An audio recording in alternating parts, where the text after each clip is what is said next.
I had been having a really busy night delivering pizzas, running back and forth without any time to even pause, let alone take a bathroom break. The heat wave in the area wasn't helping either, and I had been drinking loads of water to keep hydrated. Suddenly, while I was driving to a delivery, the urge to go hit me out of nowhere. It went from 0 to 60 in seconds. Luckily, I was close to the customer's house and figured I could finish this delivery quickly. But that's when things started to get weird. I pulled up to the house and right away I could tell something was off. All the lights were off, not even the faint glow of a TV or anything, and the street light closest to the house wasn't working either. The block was dead quiet, which was strange because it was a university area, and even in the summer there had to be some students around. But someone had clearly ordered this pizza. I figured maybe they liked sitting in the dark, or they were out back in the yard. Whatever the case, I just wanted to get this over with. I didn't feel like knocking on a quiet, dark house at 9:30 at night without being sure I had the right address, so I called the number the customer had provided. When they answered, the voice on the other end sounded brusque before I told them I was outside, but nobody seemed to be home. The customer then said they weren't home. At this point, I was so desperate to pee that my patience was shot. I told them we'd have to cancel the order since I was there within the delivery window and they were supposed to pay in cash. I told them to plan ahead next time. Immediately, I regretted my tone. The voice on the other end changed, and now it sounded like a young, bubbly girl, no older than 20 or 25, apologizing profusely. She explained that she had lost track of time at work and was literally running home right now. She begged me not to leave, saying she didn't have a car and was starving. Feeling guilty, I apologized for snapping. I told her not to worry and to take her time.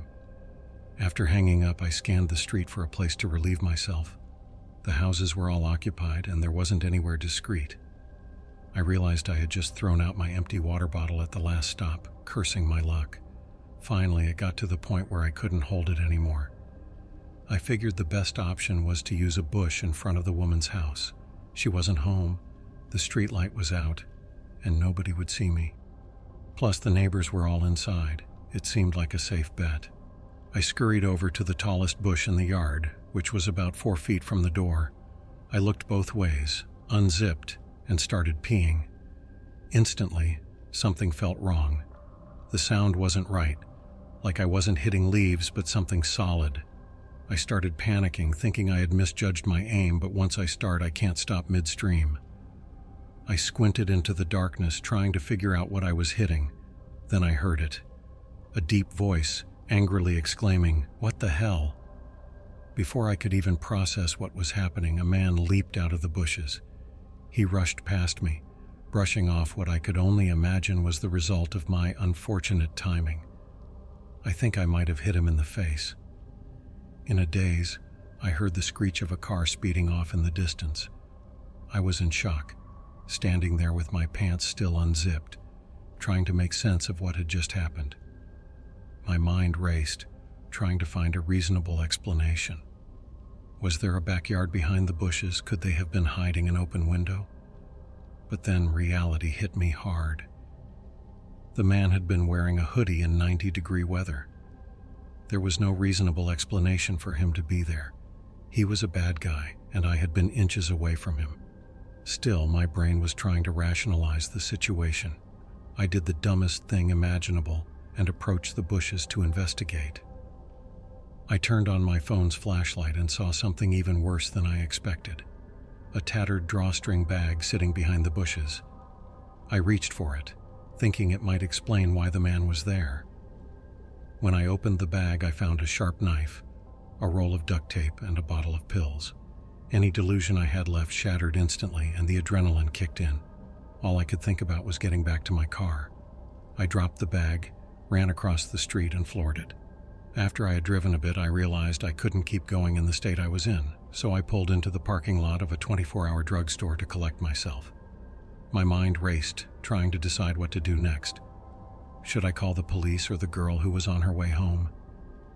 I decided the girl needed to know not to come home, but as I dialed her number, another thought crept in. What if there was no girl?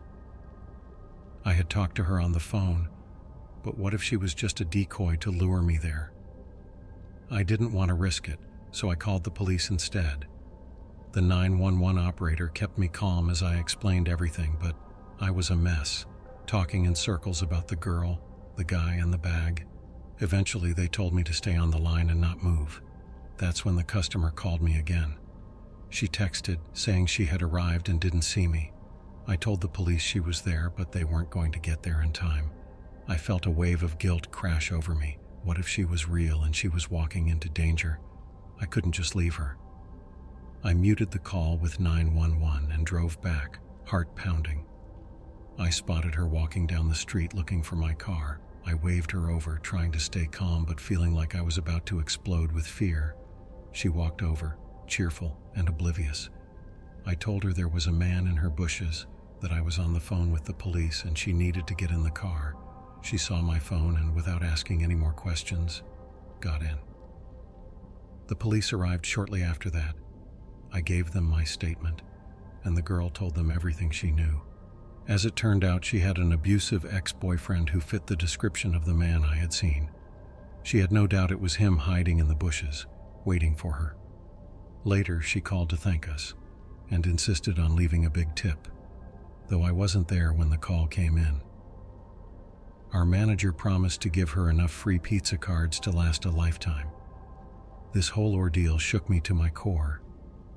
Even though the guy wasn't after me, the fact that I was so close to danger left me rattled.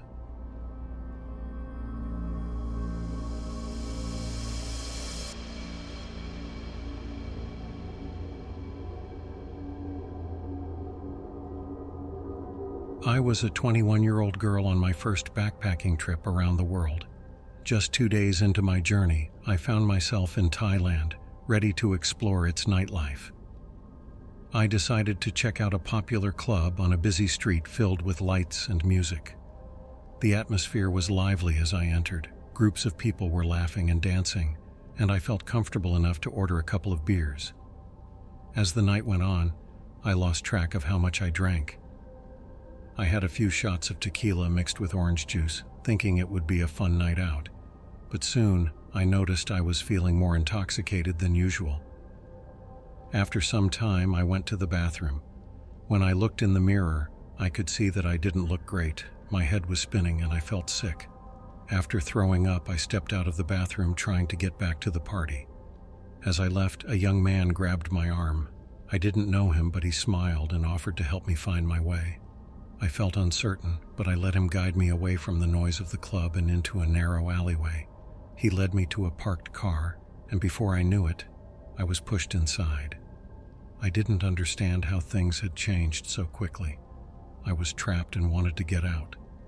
As we started driving, I tried to tell him to stop, but he laughed and assured me that he was taking me somewhere safe. I kept looking out the window, trying to remember the route we were taking. After a while, I started to feel more scared. I realized I needed to think of a way to escape. I remembered stories I had heard and came up with a plan. I told him I was going to throw up in his car. He didn't seem to care at first, but I could tell he was getting annoyed. Finally, he pulled over. The moment the car stopped, I jumped out and ran down the street. I spotted a motorbike taxi nearby and hopped on the back, quickly telling the driver where my hotel was. As we sped away, I glanced back and saw the man getting out of the car and looking for me. I made it back to my hotel and felt relieved to be safe. After that night, I decided I wouldn't go to bars or clubs alone again. I realized I needed to be more careful.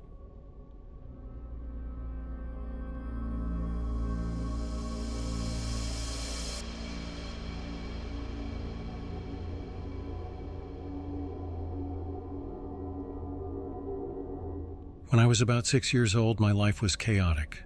My mom struggled with addiction and often didn't take care of me. One night, we were driving late through dark streets. I don't remember how we got in the car, but I do remember dozing off in the back seat.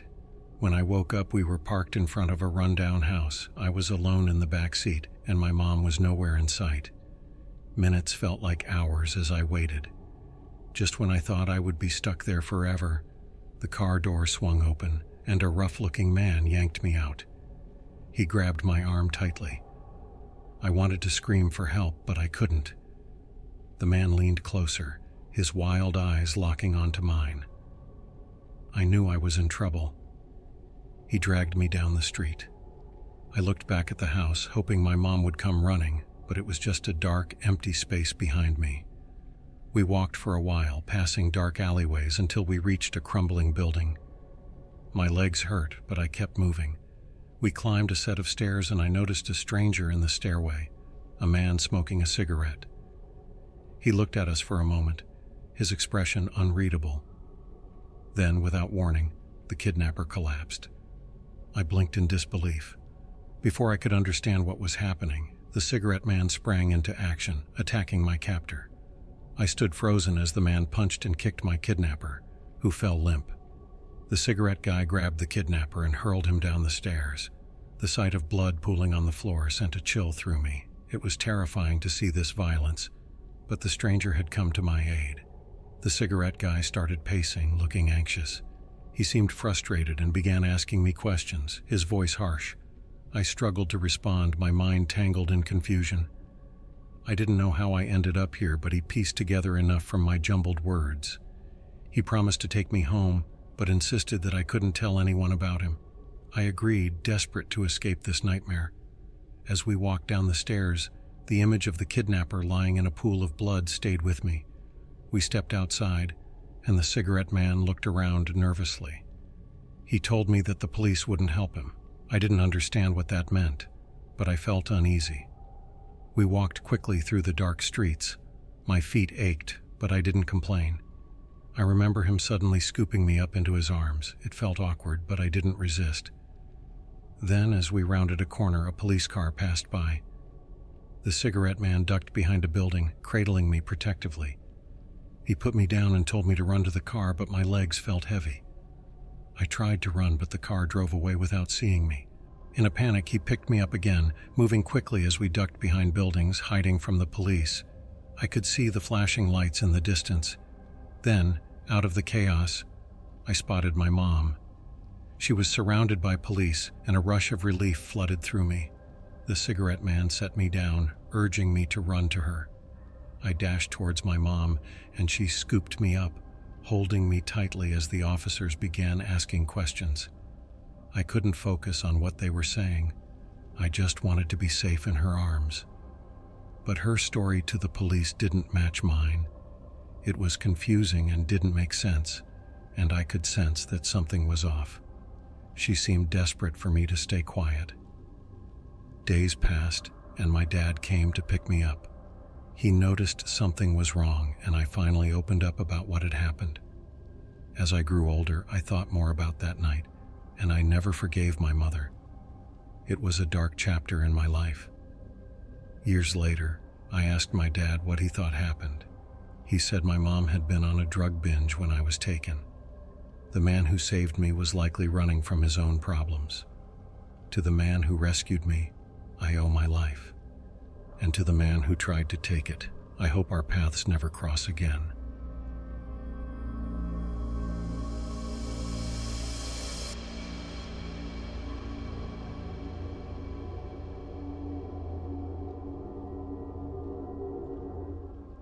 When I was about 13, I was struggling to think of a gift for my mom's upcoming birthday. I decided to ask my aunt for help, and we arranged to meet in town on a Saturday afternoon, right after my piano lesson. The plan was set. I'd drop off my music books at home and head straight to the bus stop.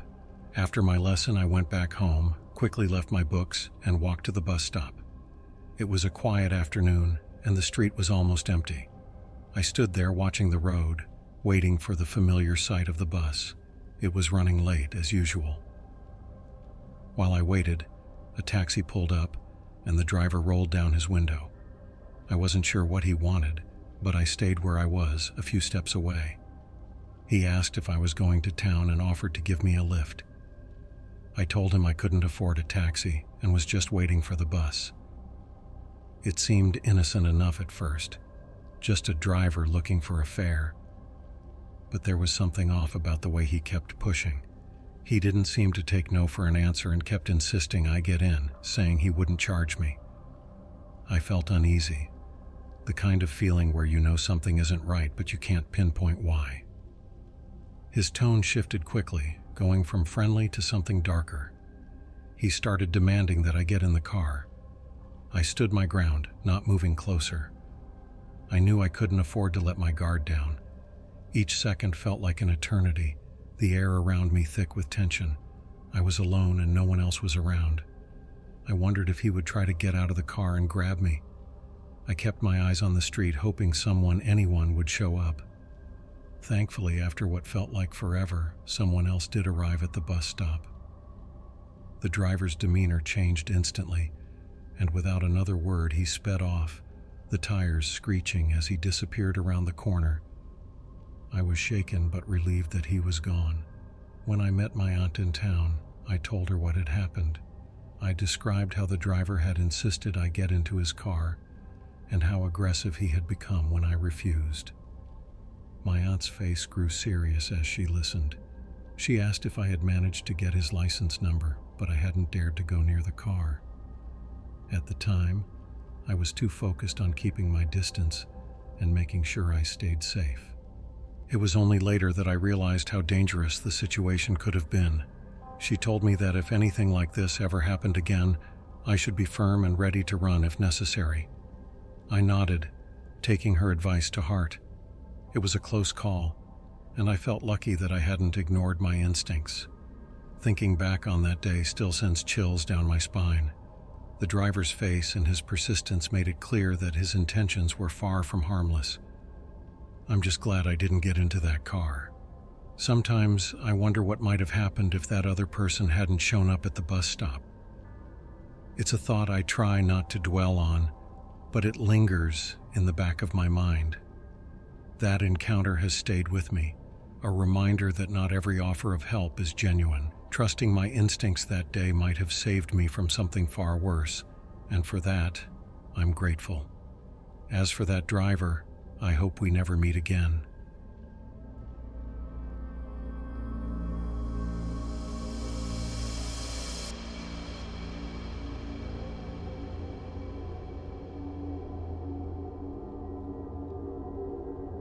I have always known my father was a shady man, someone who stayed in the dark corners of my life. When I was young, my mother and I moved to a small town after my parents split up. My mother worked hard to take care of us, while I visited my father every summer, a choice made by both parents that I didn't understand back then. One summer, after spending a few days with him, my cousin and I decided to play in the nearby park. It was a hot day, and we laughed as we chased each other. Suddenly, a car pulled up. I recognized the man inside as one of my father's friends, someone I had seen at our house a few times. Without thinking, I ran over to him, leaving my cousin behind. The man smiled and asked if I could show him where my dad lived. I nodded eagerly and jumped into the car, feeling excited to help. The car started, and we drove off, but I quickly lost track of where we were going. We seemed to move away from the familiar streets of my father's neighborhood and headed deeper into the city. I noticed we were driving longer than I expected, and a feeling of unease began to settle in. The nice houses disappeared, and soon we were surrounded by abandoned buildings and empty streets. Finally, we stopped in front of a rundown house that felt scary. The man told me to wait in the car. I sat there feeling a knot of fear in my stomach, but I didn't know why. Eventually, he called me inside. As soon as I stepped into the house, a wave of dread washed over me. I saw two girls lying on a couch, their clothes messy, and an older man hovering over them. My heart raced when our eyes met. A chill ran through me, and I knew this was not a safe place. A woman came up to me and led me into a dark room. She offered me a sandwich, but the bread was hard and stale. I felt uneasy, but ate it anyway, worried I might hurt her feelings. She talked a lot, but I couldn't understand what she was saying. I just kept hoping my dad would come for me soon. As night fell, I felt tired. I lay down on a small bed and fell into a restless sleep. My dreams filled with shadows. I woke up in the morning to a terrible smell and realized I had wet the bed. I cried out, desperate for help. Eventually, the woman returned. her face twisted with anger. She yelled at me for the mess and made me feel ashamed. She said my dad would be there that night after work. I clung to those words like they were a lifeline. I spent the day waiting, my stomach growling and fear creeping in with every hour that passed. When night came again, I felt trapped. I was sure I had been there for weeks, forgotten and alone. They gave me another stale sandwich, and all I could think about was how much I wanted to go home, to my mother's warm hug. Days dragged on, and I started to understand how serious my situation was. I was allowed one shower, and the water was cold. My surroundings blurred together. The only thing I noticed was the stale bread and the fear. I heard quiet voices in the hall, and every time the door creaked open, I felt panic rise in me. After what felt like forever, my mother finally showed up. She had driven across the country, worried sick after not hearing from me or my father. I could feel her fear even before I saw her. When the door swung open, I saw her standing there, like a light in the dark. The woman who had kept me didn't see my mother as a threat. She only saw the money that needed to be paid. My mother had borrowed money from everyone she knew to find me. The moment I stepped into her arms, I felt a wave of safety wash over me. We drove away from that awful house, leaving behind those dark days. I didn't see my father for a long time after that, and my mother never called the police. I didn't need to know the details of their relationship. All I cared about was feeling safe again. Now I think back on that summer with strength. I've talked about it in therapy, trying to work through the fear and confusion I felt as a child. I've come to terms with what happened, but it's still a memory that haunts me.